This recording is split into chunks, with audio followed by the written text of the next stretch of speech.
Hey everybody, welcome back. So I know a lot of people have seen all of the python hunter stuff, and a lot of people are familiar with the Burmese python down in Florida and the Everglades. It's invasive and causing problems down there. And I'm afraid all people really see of these animals is what you see with people out there hunting them and chasing them, and you see that nasty demeanor that they've got. And there's a reason for that we're going to talk about today on Intrepid Exotics. Whether you're a lifelong keeper or just getting started, help us encourage responsible keeping, conservation, and public education in the interest of keeping our reptiles safe and healthy as we protect them for future generations. You're invited to spend time with us as we experience these awesome animals together on Intrepid Exotics. So today, to help me talk about this, I've got my 2-year-old Burmese Python female right here. This is Athena. I've raised her since she was a hatchling. And this is the pattern. This is a normal pattern that most people will associate with the Burmese pythons that they see down there. And I know that this is the scene that a lot of people see in their minds when they think about Burmese pythons. It's so popularized anymore with the python hunts going on down there. And there's an entirely different side to these animals. It's really important for everybody to see.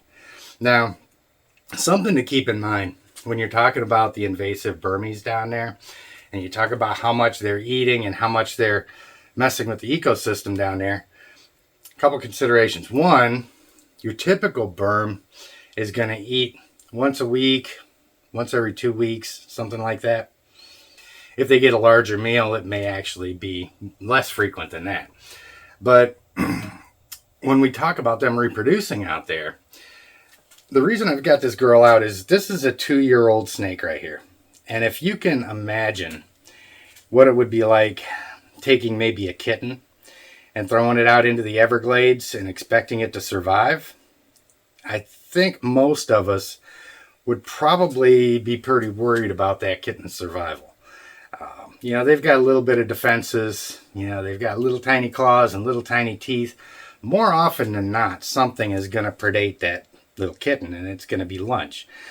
Now, with Burmese pythons, this is, like I said, this is a 2-year-old animal right here. And at this size, there is so much out there that will predate on her. Especially coming out of the egg. When she's a third this size, these snakes are really pretty defenseless. So you can guarantee that most of these that are hatching out there don't make it to maturity. Anything, birds, mammals, fish, will all eat these snakes. And so there's a population control measure there that a lot of people don't really think about. And it depends on who you ask. There's a lot of ecologists from outside of Florida who don't have a vested interest in the tourist trade, who have a little bit different opinions on the impact. And I'm not going to go into all that there. All I'm going to say on that is that there is an ecological impact when you've got an invasive species like this. Once they reach maturity, they are apex predators, and there's not too much that's going to put them down except humans. But there's something really neat about these animals that a lot of people don't see. And that is something that I am going to show you once I put her back. You're so sweet. You just don't even want to go anywhere. But one thing that you guys should see, if the only thing that you see about the Burmese pythons are the python hunter stuff and the fights and everything like that, I trust this girl right here implicitly. She can kiss my nose, she can crawl around my head. I have absolutely no fear of her biting me whatsoever. And I'm going to demonstrate that a little bit more with the bigger Burm back here. It's going to look a little bit different. The other Burmese is a male, about 12, 13 feet long, and is an albino. But I want to show you guys what they're really like. Now, if you look at this video, you'll see when they first come up on this snake, it's not doing anything, just minding its own business. And it tries to run away at first, tries to get away from them. When there's no other option, when they can't get away, they turn around and fight. That's because there's 4 modes that you're going to find a snake in, generally speaking, all the time. They're really predictable, and they're normally pretty reliable in their behavior. They're either going to be sleeping, They're going to be defensive or scared. They're going to be in food mode where they're looking for something to eat, or they're going to be in thinking or exploration mode, essentially. You can call it a couple different things. But you're not going to find too many different variations of their train of thought. They're pretty simple animals. Now, when you watch these guys and are tracking them down out there, they're having to neck them to keep from getting bit. You know, these are wild animals, so you're going to treat them a lot differently. You're going to have a lot more antagonistic encounters with them, other than if you were trying to bring them in as a pet. But look at this guy right here. Just about every time I come down here, this is what he does. He brings that nose right up to the corner there where he knows the door is going to open. And this time the door is going to open. And he's going to come out. Hey, you. What are you doing? So all of those other snakes that you see out there that are biting and trying to wrap up and fighting their humans, this is the same type of animal. Like I said, this is just an albino, which means he doesn't have the pigment in his skin that the other ones do. But he's still a Burmese python. And he's a little chilly because he was just coming out of his water. But you see the demeanor on these guys. This animal, I brought him in a few years ago. And he was in such bad shape when I got him, covered in mites.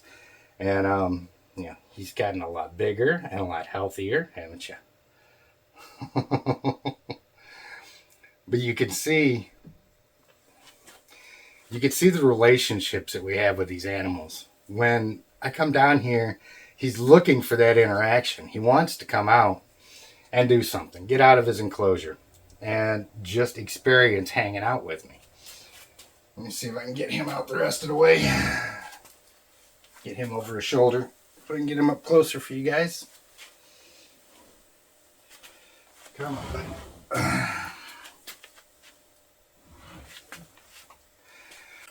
Now, for those of you guys that keep up with me, I do have to add the disclaimer in there. The way I interact with him coming out of the enclosure is not the preferred technique for a lot of snakes. You have really got to know their behavior. You've got to be able to recognize it. More often than not, you're going to want to make sure you got a snake hook handy and you're tapping down the food response. Come on, man, help me out. Because oftentimes, when you first go into an enclosure, a snake might be sleeping, he might be cruising around looking for a meal, and the first warm thing that he picks up on might be what he thinks is food. So you got to be really careful with that, breaking that food response when you get him out, which I did not do. And the reason why I didn't do it is because I know this guy and I know how he acts. Now you guys will notice a couple things with this Burmese. One, he is a lot more mellow than the retics that we work with. The retics are such high energy animals. They're so athletic. Burmese are a lot more relaxed, a lot more, chilled out as a general rule. And he's just gonna continue to cruise around, wanting to explore a little bit, and then he's gonna get lazy. But I just really wanted to emphasize that if all you know of Burmese pythons is what you see on the hunts, then this should be a little bit of an eye-opener. I trust this animal 100% right now. Of course, you want to make sure they don't fully wrap your neck. So we're going to pull his head back just a little bit. But, you take basic precautions with these guys and you learn their behavior. And this is what you get. You don't have to neck them. You don't have to snatch them up. You don't have to fight them. This animal right here is just enjoying being out and interacting. Now this is an adult male. Like I said, he's about 12 or 13 feet long. Again, as with retics and most snakes, they are sexually dimorphic, so the males tend to be smaller than the females. It's not terribly uncommon to see 15, 16 foot female Burmese. And you'll see a lot of those being captured out there. But this guy is as big as he's going to get. The little girl that I had out earlier is going to surpass him in size, believe it or not. She's come a long ways since I've gotten her, and she's got a long ways to go yet. Now, you'll hear some people talking about, especially when it comes to a lot of reptiles that may get found out in Florida and the Everglades and stuff like that that aren't supposed to be there. You'll hear some people talking about, well, why don't you capture them and take them and give them off to somebody else, keep them in captivity? A couple of different aspects to that. One is there's breeders that breed these animals for the purposes of keeping them as pets like this.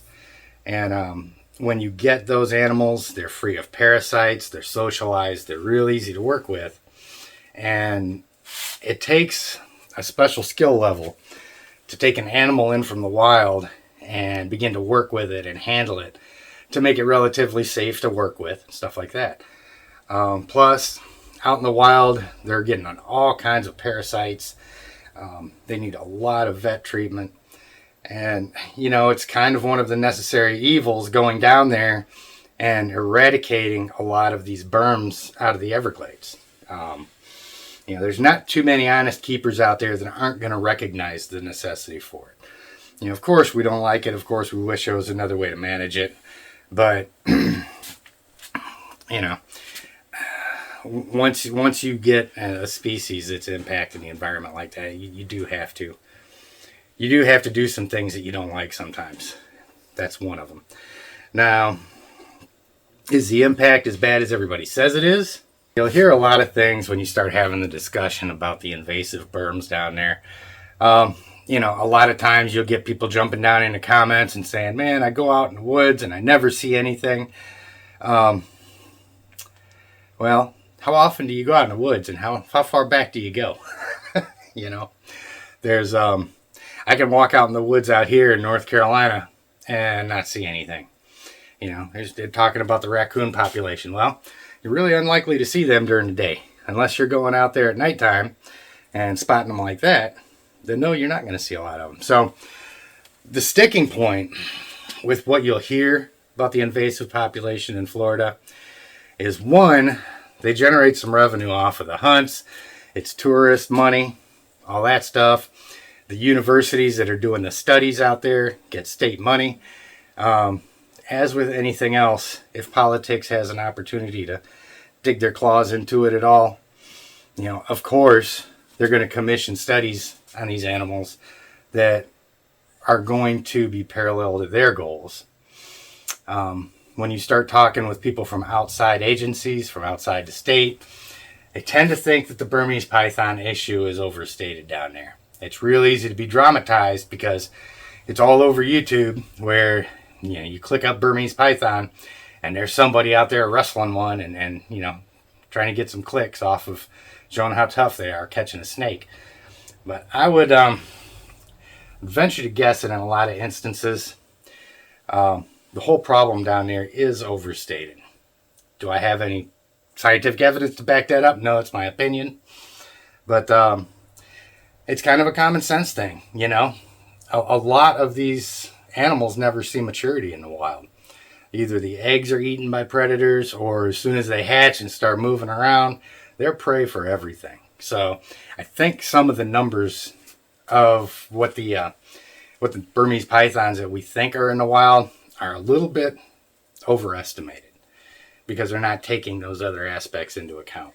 So of course I'm in the reptile room. It's kind of warm down here, but let me get you guys a close-up view of what these animals are like once we bring them into captivity and make friends with them.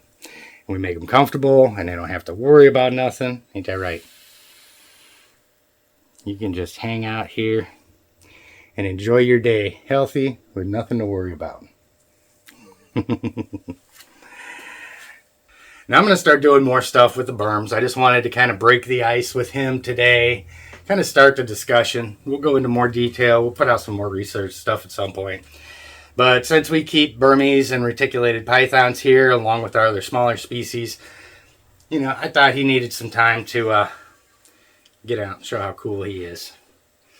But if you guys want to get a little primer if you're not really familiar with large constrictors. Go here to the end. I've got a playlist where I'm going through the whole process of hatching and raising reticulated pythons, going over what they eat, what they're housed in, kind of what their evolutionary history is, and all that stuff. So it's a really good primer, and we'll continue to talk about Burms at a later time. You guys have an outstanding day. Check out that playlist, and we'll see you next time on Intrepid Exotics.